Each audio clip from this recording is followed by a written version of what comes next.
Mishcon Academy digital sessions.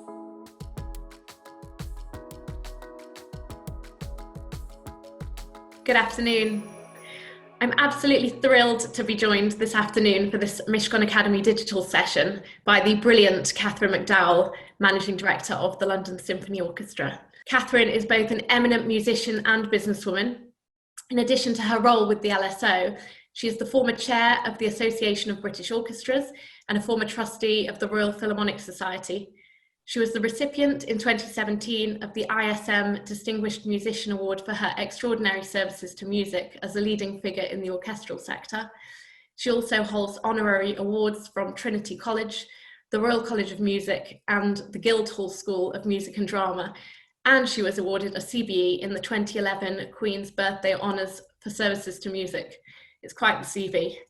The London Symphony Orchestra is widely viewed as one of the leading orchestras in the world, giving around 70 concerts per year at its Barbican Centre home in the City of London, as well as touring extensively internationally and participating in numerous recording sessions. Kathryn, thank you so much for joining us today. Perhaps a good place to start would be if you could tell us a bit about your background and how you came to be involved with the LSO. I was a musician, but I was also very interested in sport. And I realized I didn't want to actually be a musician performer, but I also was passionate about education. And I managed to combine those two in my first professional role. And it really went from there. But the LSO had always been my favorite orchestra, really from my teenage years. I managed to hear the LSO live when I was about 19, and I was sold on it from then, really. I mean, you're clearly incredibly passionate about music and the arts generally, and this year has obviously been an incredibly difficult year for the arts in particular. How did coronavirus affect the LSO? How did it impact the LSO specifically? I think something happened to the LSO that had never happened to them before in their entire 116-year history. We simply were unable to play. Our entire income streams just dried up.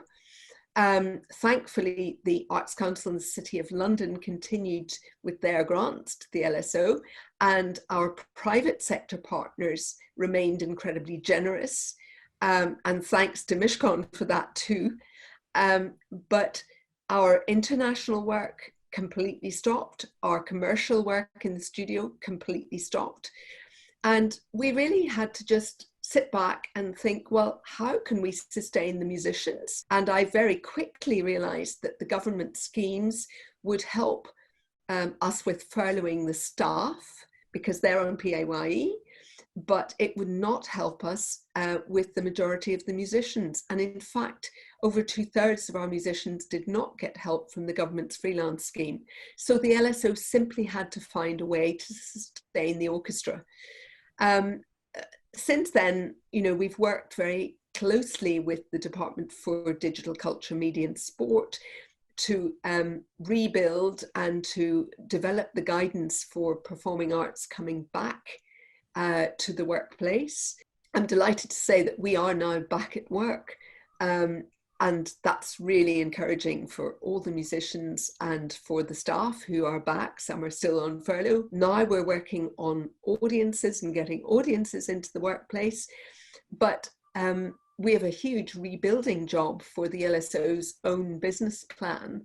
We had a lot of work going on with our Discovery programme, that's our education community programme. It moved immediately online. And in fact, our whole online offering became the key to getting through the lockdown period. From a funding perspective, a financial perspective, the creative sector is obviously incredibly important to the British economy, and the government did pledge, I think it was $1.5 billion in a rescue plan for the arts. I mean, do you think that's enough? And also, will the LSO see any of that money? We've applied for emergency funding, but because we've taken very strategic decisions about our finances in recent years in order to protect for a rainy day, it's possible that we will struggle to qualify for some of the schemes that are available. Now, I hope that they will make new schemes available as well, which is about building audience confidence. So the equivalent of eat out to help out in the arts, so that people start to come back to performances.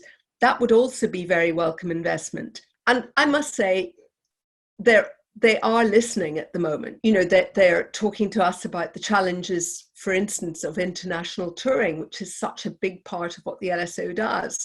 But at the moment, we can't get insurance for that.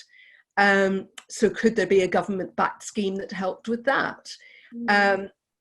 We were also one of the first organisations in the arts to test our members, but I would like to see that rolled out for every performing group, and government now could back that sort of scheme. And these interventions would really help. Yeah, I mean, in a normal world, a pre-COVID world, how is the LSO funded? Is that, you know, mostly donations, corporate? Are there government grants? Compared to our colleagues, our peer group overseas, it's a much more mixed economy model. If you look at the German orchestras, for instance, they will receive around 75–80% of public funding. In our case, that public funding is around 20%.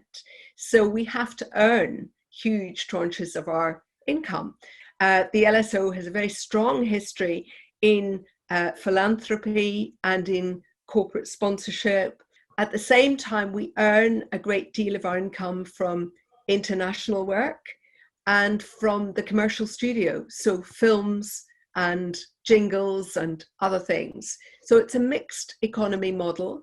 We also now have our own recording label, and we earn from that as well. So licensing the streaming or selling the downloads, you have to sell an awful lot of them, but even so, there is an income.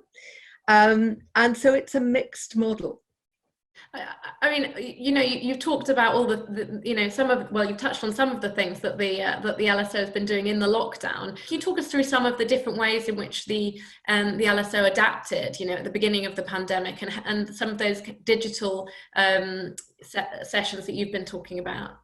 We set up a new platform called Always Playing, and we put our archive recordings, audiovisual recordings of concerts in the last 10 years out for free every Thursday and every Sunday night, which are the traditional concert nights of the LSO.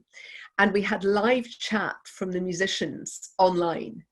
And then we supplemented that with little videos from our main conductors, our composers as well. And then we started doing some what we called coffee sessions. And people really responded to this. We started thinking about getting back to live performance. We did some recitals online. One of the amazing things was getting so much of the educational work online and being able to get teachers to access that. In some cases, I think it was almost more successful than the live model, and the feedback was superb. So I think the future will be blended. It'll be both live and digital. You talked briefly then about the kind of the LSO's role in education. I mean, for classical music to not only survive but thrive, it you know, it needs to stay relevant, it needs to stay accessible. Can you tell us a little bit about what the LSO is doing in terms of its work in education to you know, to expose classical music to a younger audience? The LSO set its discovery program in 1990, so it's 30 years old this year. And initially, it was largely work in schools, enabling teachers to approach large-scale music making in their classrooms with ordinary percussion instruments and singing and other things. But over the years, that schools program has begun to focus more now on the instrumental side, because that has diminished in so many schools. And so we are now, in many cases, encouraging the small music hubs that do exist in local authorities and encouraging that instrumental learning and ensuring that young people particularly from disadvantaged backgrounds, are able to find their way and learn instruments and perfect their skills. Then we have a major community-based program as well, working with young people and adults with special needs, working with older people with dementia, working with early years, where there's a lot of research that shows that if babies and toddlers are exposed to music at an earlier stage, it really helps their cognitive development. And then also encouraging community-wide music making, and through different forms of music making that draw people together and encourage that greater social cohesion through music. You talk about the need for getting education out. Obviously, the cost of buying instruments, of music lessons makes it pretty prohibitive for some people to access classical music. What do you think can be done to make classical music more accessible? Over 10 years ago, we set up a strategic partnership with the 10 East London boroughs, the boroughs that were going to be the host and gateway boroughs of the Olympics. And we were determined that those young people would not be overlooked. So we set up a music education program. And at the Olympic Games, we had a young people's orchestra that was entirely made up of young people from disadvantaged backgrounds in East London, who played on that green and pleasant land that Danny Poyle set up. And that was the pinnacle of our work across those 4 years. So the 100 young people that were on the pitch were actually representing something more like 10,000 who'd been working with us in the previous years. And we've gone on to develop that work. And I think a lot of the music organisations across the UK that are involved in music education work do focus their resources on this type of group. It's not to say that we're ignoring others, but others have more opportunity. Absolutely. We know that their parents will bring them to events that the LSO organises or to concerts. So we focus the majority of our work on those that would be unlikely to reach us by another means. Staying on the subject of diversity, male musicians, female musicians, I mean, in terms of those in the profession, is there a pretty even split, or is there work to be done from that perspective? In terms of gender diversity, things have improved immensely. In the case of the LSO, we're at about 45% female. In terms of our staff, it's almost slipped the other way. We're probably at 90% female within our heads of department. So, I think on the gender side, it's quite a good record now. On the broader areas of diversity and in terms of race, I think there are certain culturally diverse backgrounds that are more challenging in music than perhaps in other fields, and we have to work on that. Yeah. Returning back a bit to our conversation in relation to the current pandemic, it's obviously a really interesting time for the arts in terms of kind of innovating and thinking about the longer term impacts of this year. Can you give us your predictions for the future of the LSO? Well, of course, I hope that the future of the LSO is brilliantly successful, that we will resume our international activities, albeit maybe on a different pattern. A little bit less would not be a bad thing. But I just want to bring the thrill of live orchestral music making to the widest possible audience and to support that worldwide through the digital programme. I'm conscious of time, and I know that you've got a meeting straight after this, so I don't want to keep you too long, but I just wanted to say thank you so much for giving us your time today, because I found this incredibly interesting. We've touched on a number of topics, and I'm sure everyone who's been watching has really enjoyed it too. So thank you very much from me and from Mishcon. Well, thank you to you, and I hope that it won't be too long before we can all meet together and hear live music together. Absolutely. Absolutely. Thank you so much, Kathryn, and thank you to everyone for joining into this afternoon's Digital Academy session. Thank you. The Mishcon Academy Digital Sessions.